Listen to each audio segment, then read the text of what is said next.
Hello everyone, welcome back my YouTube channel Kashif hair artist. So आज हम करने वाले नैनोप्लास्टिक हेयर ट्रीटमेंट। तो चलो शुरू करते हैं। ये मैम का बिफोर हेयर है। बिफोर हेयर बहुत ज्यादा वेवीनेस है, जो वर्जन हेयर है बहुत ज्यादा वेवी है। और एंड्स के बालों में आप देख सकते हैं मैम ने कुछ टाइम पहले ही मीन्स 2 साल पहले कुछ ट्रीटमेंट कराया था। फर्स्ट वॉश करा, 100% ड्राई करे एंड लव वार्मथ जो हमारा फेवरेट प्रोडक्ट है, लव वार्मथ कंपनी का हमने नैनोप्लास्टिक यूज करा है। Is a very good product for Indian hair. ये आपका काफी लॉन्ग लास्टिक चलता है हर एक क्लाइंट पे।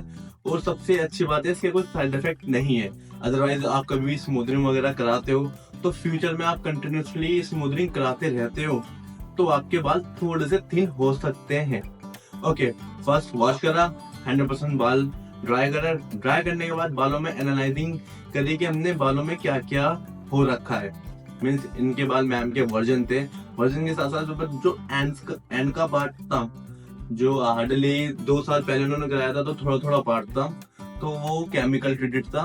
तो हमने वहां पे लव वार्मथ की नैनोप्लास्टिक नहीं अप्लाई करी। फर्स्ट अप्लाई हमने वहां करा है जहां मैम का वर्जन हेयर था। ओके, सो आप देख सकते हैं हम रूट में अप्लाई नहीं कर रहा, रूट से ½ इंच छोड़ के नैनोप्लास्टिक अप्लाई हो रहा है। स्कैल्प में कोई सा भी ऐसा प्रोडक्ट नहीं लगाया जाता बिकॉज ऑफ इसमें कुछ परसेंट तो केमिकल होता है। इतना परसेंट केमिकल नहीं होता जितना स्मूथनिंग में या अदर्स ब्रांड में होता है। हाँ, कुछ परसेंट होता है बिकॉज ऑफ इनको भी थोड़े बाल स्ट्रेट करने हैं। और ये थोड़े नहीं, love warmth nanoplastic hair treatment काफी स्ट्रेट करता है आपके क्लाइंट के हेयर को। ओके, तो ये आप जो देख सकते हैं ना कि मैं section by section nanoplastia apply कर रहा हूँ। अप्लाई करने की टेक्निक सिंपल है। फर्स्ट वर्जन एंड में लगाओ, ठीक है। सेकंड एंड वाले बालों में लगाओ। तो जो आप वर्जन एंड में लगाते हो ना उसका भी एक तरीका होता है। आपने जो जितना भी आपका सेंसिटाइज बाल है उसको लेफ्ट हैंड से अपना होल्ड करा, राइट हैंड से अपना नैनोप्लास्टिया को अप्लाई करा रूट्स के 2 इंच छोड़ के, ठीक है। फिर उसको लेके पूरे बालों में आ गए। आपके इतने स्पेशल होने चाहिए या इतने आपकी प्रैक्टिस होनी चाहिए कि आप दोनों को एक साथ कवर कर सकते हो, कि आप नीचे वाले बालों पे नैनोप्लास्टिक अप्लाई नहीं करोगे। या आप उसको थोड़ा सा एक्स्ट्रा अपना इफेक्ट लेके आप इसको पकड़ो और कंटिन्यू अप्लाई कर दो। आप ऐसा कर सकते हो या आप दोनों हाथ से लगा सकते हो, बट एंड वाले बालों में स्टार्टिंग में नहीं लगाना बिकॉज वो सेंसिटाइज हेयर है। सेंसिटाइज हेयर में आपका ओवरडोज कोई सा भी केमिकल या नरिशिंग ट्रीटमेंट लगता है तो उससे बाल पॉरस हो सकता है या बाल आपका ब्रेक हो सकता है। ये एक माइनस पॉइंट रहता है। तो आपको कभी भी ऐसा प्रोडक्ट देख के करना चाहिए कि आप कैसे क्यों कर रहे हो, क्योंकि आपको समझ नहीं आ रहा कि सेंसिटाइज हेयर में कब लगना है और वर्जन हेयर में कब लगना है। तो आप थोड़ा सा और अपनी स्टडी को ज्यादा बढ़ाएं।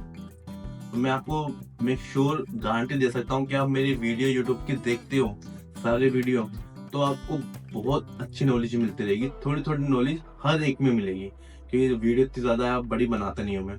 सो आप देख सकते हो कि रूट में अप्लाई हो चुका है, मीन्स वर्जन हेयर में अप्लाई हो चुका है। सो हम सिंपल क्लिप के साथ अपना शावर कैप लगाएंगे। शावर कैप लगाने के बाद जो वर्जन हेयर में जो हमने नैनोप्लास्टिक अप्लाई करा है उसको हम मैक्सिमम 30 मिनट्स रखेंगे। फर्स्ट में 30 मिनट्स रखने के बाद हमने बालों को वेट नहीं करना, कुछ नहीं करना। जैसे एज इट इज बाल है, बहुत ज्यादा सेंसिटाइज है हेयर, तो आप वेट करो, मतलब कि पानी डाल के पूरे बालों में फिर अप्लाई करो। बट हमारे बाल इतने नहीं थे तो हमने डायरेक्ट अप्लाई करा, फिर दोबारा शावर कैप लगाया, फिर 50 मिनट्स रखा, उसके बाद रिंस करा। आपका 40% या 50% इतना आप रिंस कर लो। मैंने इतना ही रिंस कर रहा था। 40 या 50 रिंस करने के बाद आप बालों को ड्राई करो 100%, ब्लास्ट ड्राई करो।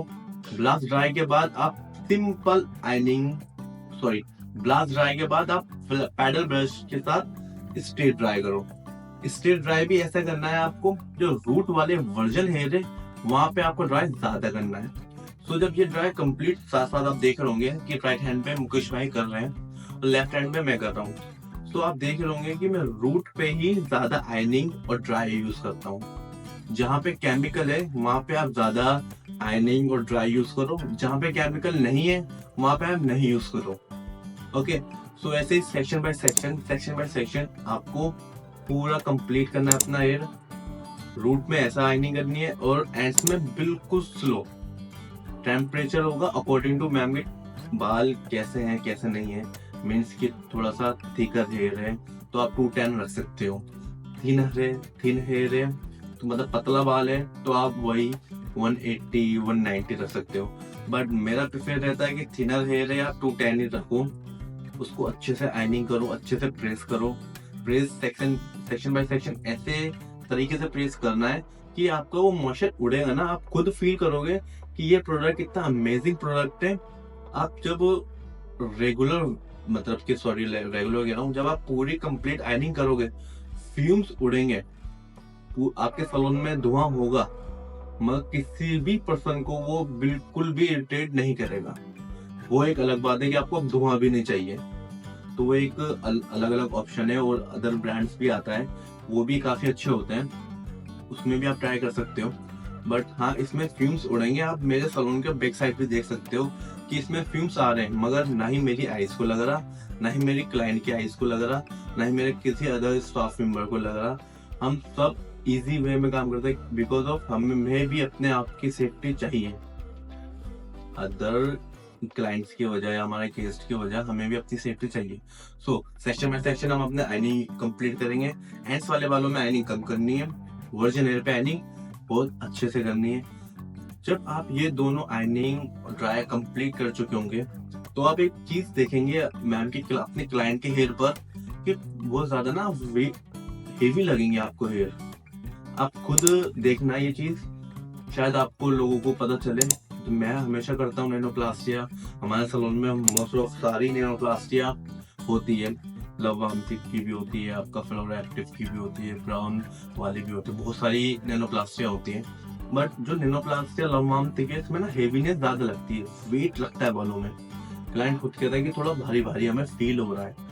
ओके, सो आप इनको आज ही वॉश कर सकते हो। ये सेम डे प्रोसेसर है आपका, कल का परसों का तरसों का ऐसा कुछ नहीं है। आपके क्लाइंट को बार बार रिपीट नहीं आना पड़ेगा। आए तो अच्छा होता है, बट हाँ, एक ही प्रोसेसर के लिए बार बार आए तो it's not for good your salon. सो आप section by section ironing complete करने के बाद जब आप फील कर चुके होंगे अपने हेवीनेस वाले बालों को मैम के, जितना आपको लगता है अनवांटेड हेयर है, मीन्स जो एंड्स के बाल है, मैंने तो मैम को पहले कंप्लीट बोल दिया था कि मैम मैं एंड्स के कम से कम 2-2 इंच बाल कट करूंगा ही करूंगा। क्योंकि आप ट्रीटमेंट करा रहे हो ना, क्लाइंट को नहीं पता चलेगा आप ट्रीटमेंट कौन सा करा रहे हो, उनको तो बताइए बाल अच्छे होने चाहिए। सो ये मैम का आफ्टर रिजल्ट देखिए आप, कितने सॉफ्ट शाइनी स्ट्रेट लग रहे हैं। आई होप आपको ये वीडियो पसंद आई होगी। ये वीडियो पसंद आई है तो आप लाइक करें, शेयर करें, कमेंट करें और मेक श्योर आप सब्सक्राइब भी करें। Thank you.